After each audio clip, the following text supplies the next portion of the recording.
Good morning students.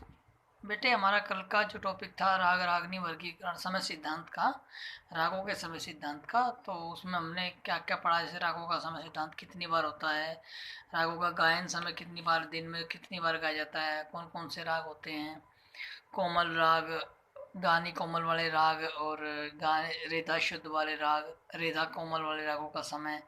तो इन रागों का क्या क्या समय होता है, कौन कौन से राग होते हैं।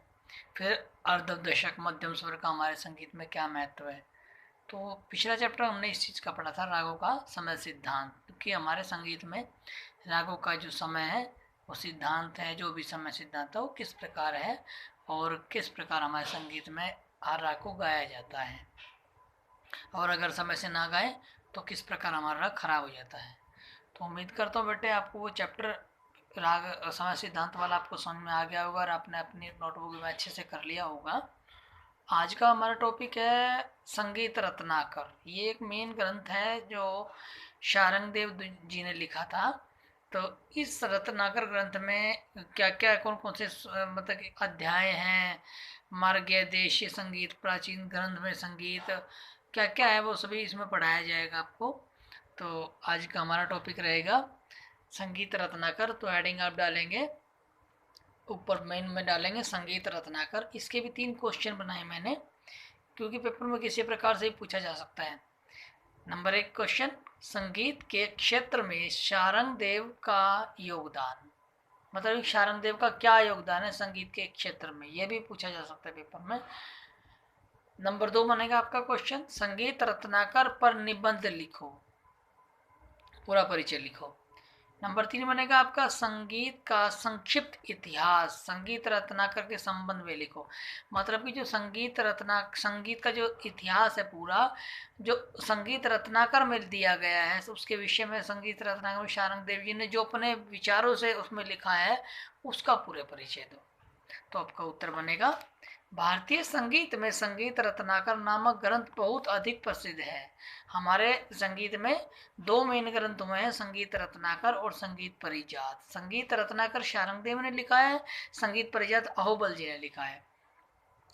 तो यह ग्रंथ संगीत की आधारशिला है, मेन ग्रंथ है संगीत का।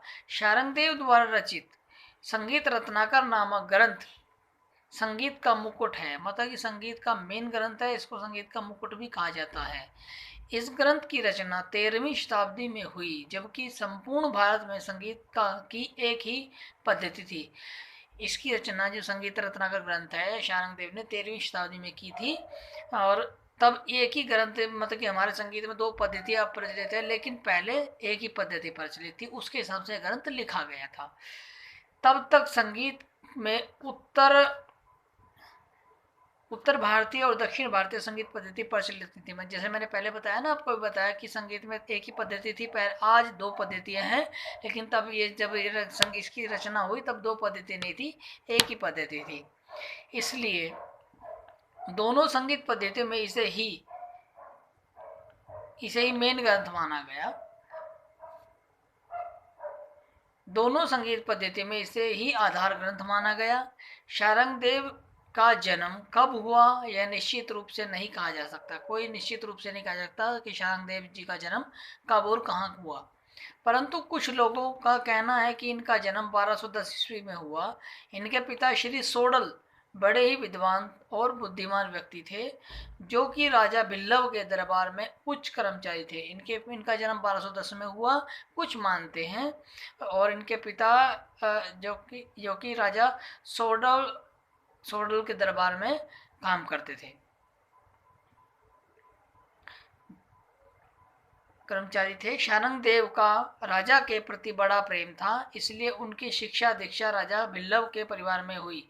मतलब कि शारंग देव के पिता का और राजा जी का बहुत ही अच्छा संबंध था आपस में, तो इसलिए शारंग देव की शिक्षा में जो भी खर्चा हुआ है, शारंग देव की सारी शिक्षा जो दीक्षा हुई वो राजा बिल्लव के ही राज्य में हुई या उनके अनुसार ही हुई।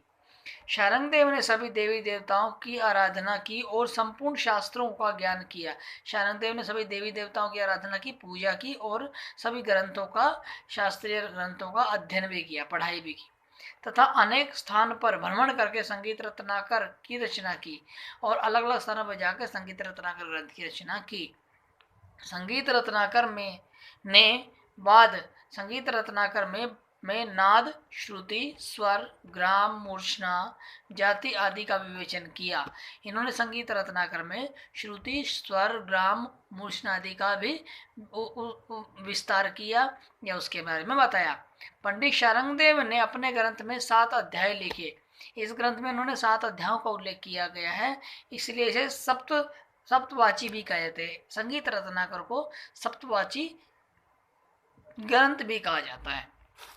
7 अध्याय कौन से हैं? नंबर 1 स्वराध्याय, नंबर 2 राग विवेकाध्याय, नंबर 3 प्रकरण अध्याय, नंबर 4 प्रबंध अध्याय, नंबर 5 ताला अध्याय, नंबर 6 वाद्याध्याय और नंबर 7 नृत्याध्याय। बेटे इन्होंने इस ग्रंथ के बारे में ये सारे अध्याय लिखे। आज का मैं इतना ही कराऊंगा बेटे आपको, बाकी कल का इसका अगला चैप्टर कल की क्लास में होगा आपका। उम्मीद करता हूँ आपको समझ में आ गया होगा और आप इसको अपने अच्छे से नोटबुक में लिखे और सीक्वेंस वाइज सारे टॉपिक को करते चले जाएं ताकि आगे आपको कोई परेशानी ना हो। Thank you.